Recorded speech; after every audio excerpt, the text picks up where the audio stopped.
In this tutorial, we're going to take a look at this shoulder hit. When my shoulder hits black like this, black has two options. First, extend. Second, push and cut. Let's take a look at this one first. White is going to extend again and black is going to jump. If white has another stone over here, then white can consider pincering it. Black is going to jump, white can push. Black extend, white push again. Black hanes, white can push first. When black blocks, white cuts outside first.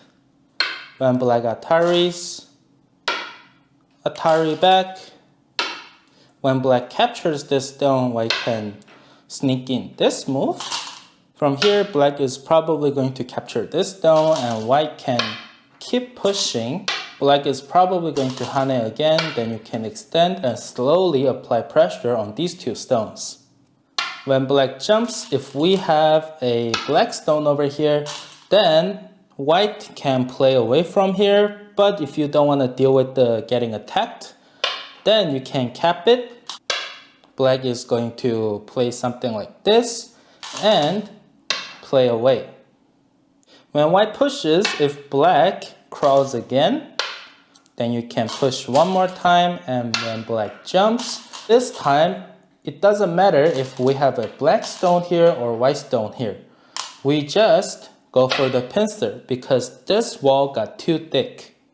When black jumps, an easier way to deal with it is to immediately attach over here. Then black, of course, is going to push. You're going to block. And black is going to want to push over here. And from here, you don't block here. You push.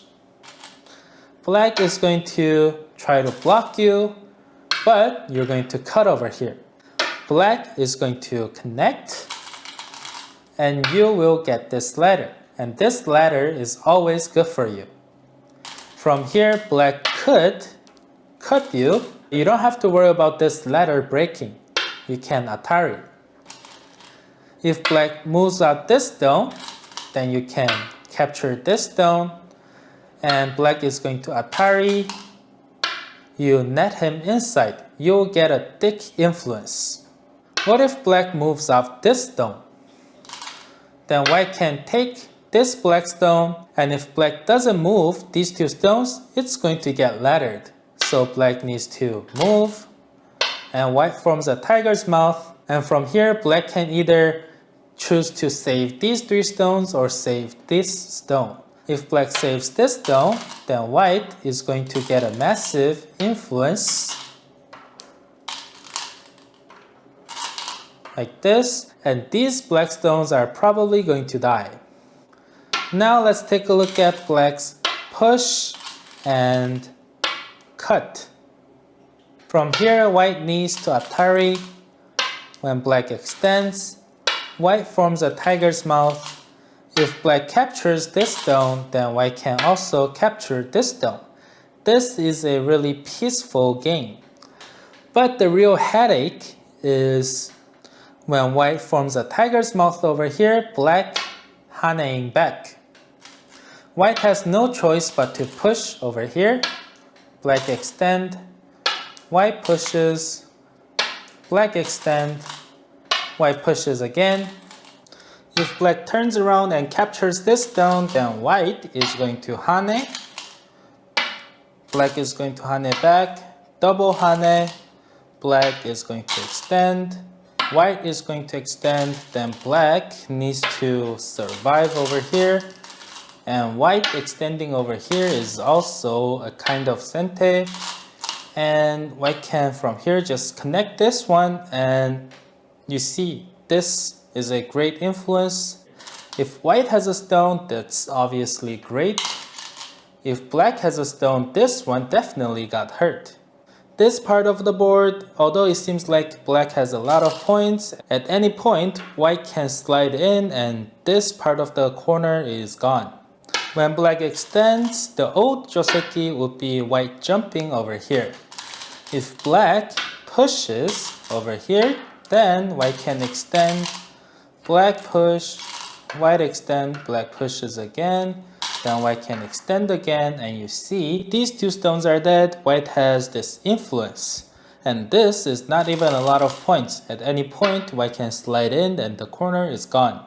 And this result is okay for black and pretty good for white.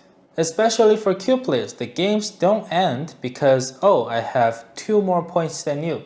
The games usually end because something happened in the mid game and maybe something dies in the middle. That's why the game ends. Because of this influence, the mid game fight is always gonna be favor you. If black Ataris from this side, white can extend. If black wants to live in the corner, white can first make a turn and they're probably gonna die. Even if the corner somehow lived, white can just come out and attack these stones. You don't have to remember it, but let me just quickly show you the proper responses from both players. Black is going to jump, white connects, black tries to connect back, white pushes, black blocks, white pushes again, and black threatens to cut this cutting point. White connects, black connects, white Ataris, black connects, white Ataris again, black connects, white extends. Now we have a ladder over here, so black extends, and white attaches over here. White playing anything else, it's gonna be really terrible for white. So the only move is here, and black playing here is going to get black a ko. And black playing here, that's flat out death. So black needs to play this first line move. White plays here, black captures these two stones, white Ataris, black connects, and you see white cannot play this move. And white also cannot play this move. So the only option for white is to jump out. And black is going to turn. White jumps out and it's going to turn into a messy fight. This one space jump is an old Joseki. The most modern one is this Kosumi over here. From here, if black plays any Atari, it's terrible for black. If black tries to live inside, then white can try to capture these stones. That's not even that big. Or white can also first try to capture these. When black plays stuff like this, even if black lives inside the corner, white is going to jump out and these are in trouble. White got massive influence. I'm not going to go in too deep into the possible moves black can play, but the end result, unless black already has a stone over here, the result is not going to be great for black. Black is either going to lose this corner, or by trying to live inside this corner, black is going to give away the outside influence. And from here, black's proper response will be this one. And white can attach and see what happens from here. As long as you be careful with your moves, this result is not going to be bad for white. To sum it up, when white shoulder hits, black has two options. Extending this stone over here means black is going to get the corner over here, but white could either pincer this stone or get a really thick influence over here. Black is going to crawl. When white pushes again, if black crawls one more time, then you push one more time. When black jumps, you pincer no matter what. Even if we have a black stone over here, you pincer. If you have a white stone over here, then you definitely pincer. You can pincer with one space or two space, it doesn't really matter. Two space might be easier to handle. When white pushes, if black immediately jumps, then depending on the situation, white can play this cap or pincer. If white has another stone over here, then white can go for this pincer. But if we have a black stone over here, then white is going to cap it. let black play another move and play away. If black doesn't answer this cap, let's say black played something over here, then white can keep applying pressure on this stone. If black decides to push and cut, like this, white attaries, black extends, white forms a tiger's mouth. Black can decide if black wants to simply settle here or hane up and make it really complicated. If you are black in this situation, I would always recommend play it safe. Unless you know the full Joseki, I don't recommend haneing up over here. If you're white in this situation and if black hanes up, all you gotta remember is after all this, kosumi over here. Then, unless black has a stone over here, it's difficult for black to get a great result from this. When black has a stone over here, try not to low approach this 3-4 point.